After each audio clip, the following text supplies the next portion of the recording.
have to be prepared for the upcoming test that come simply because we are living a life Christ-like.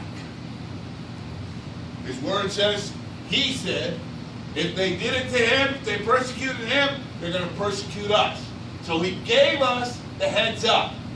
He gave us the information and the clue and actually the answer, telling us that this will happen. It's going to happen. So we could wait until it does and then try to find out what we should be doing, or we could study and get prepared with the knowledge that will create the wisdom. The knowledge is the acquisition of the information. The wisdom is putting it into practice. Gaining the knowledge is being proactive. Getting prepared before the storm. Getting prepared before the test comes.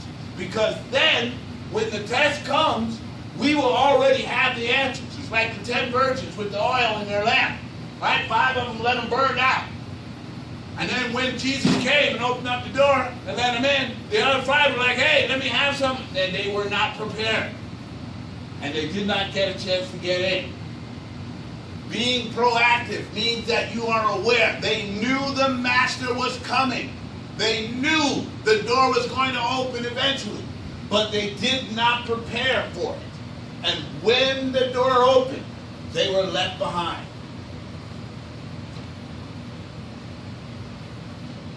Christians must be ready, okay? Being proactive.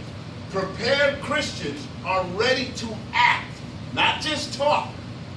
We all got game. Hallelujah. We all can run lines. We all can tell some stories. We can all make up something that'll make us look good or make it sound good, like we know what we're doing or like we know what we're supposed to be doing. But to actually be ready and prepared means that we are ready for his return. Hallelujah. That we are ready for Christ to come right now. And we can lay, stand, kneel, straddle, whatever, before the judgment seat with a conscience that may not be as clear as someone without sin, but that we've done our best to run the race. That we did what we were supposed to do according to the word that has been given unto us and the talent that he has blessed us with to increase. Okay? We have to get ready for his return. Jesus says, you too be ready, for the Son of Man is coming at an hour that you do not expect. Right? Luke 13:40 tells us that. Paul tells us to be ready for every good deed. He says, remind them to be subject to rulers, to authorities, to be obedient, to be ready for every good deed. That's in Titus 3:1.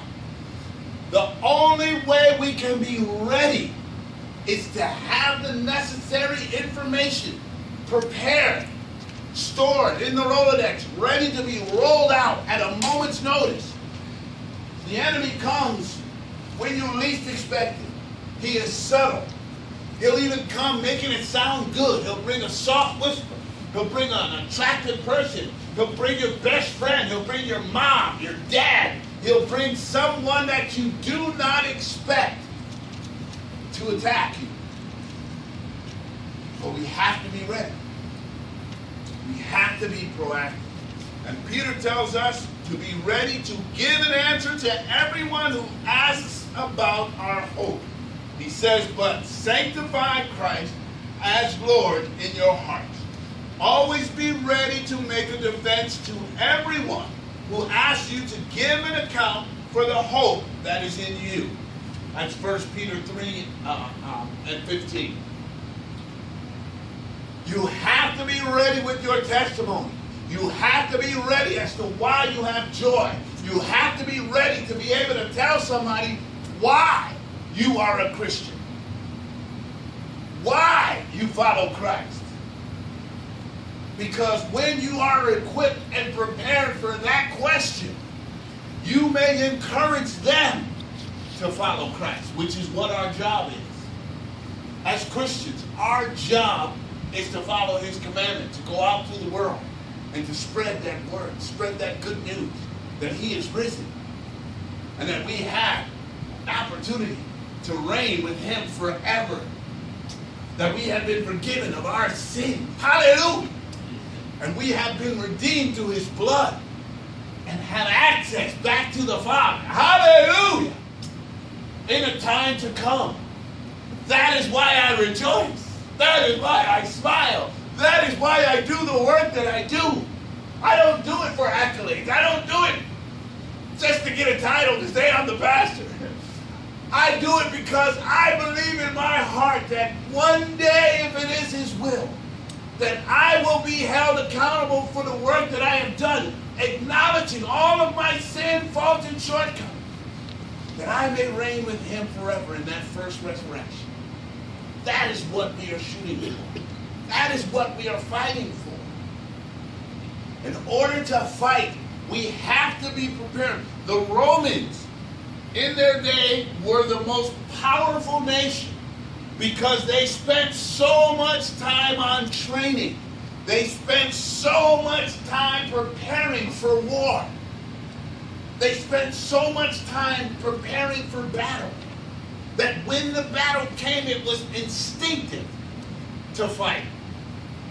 For them, it became like blinking. It became like breathing. They were born, raised, bred, and trained to fight. That's why they were able to conquer so much. We too have to be prepared.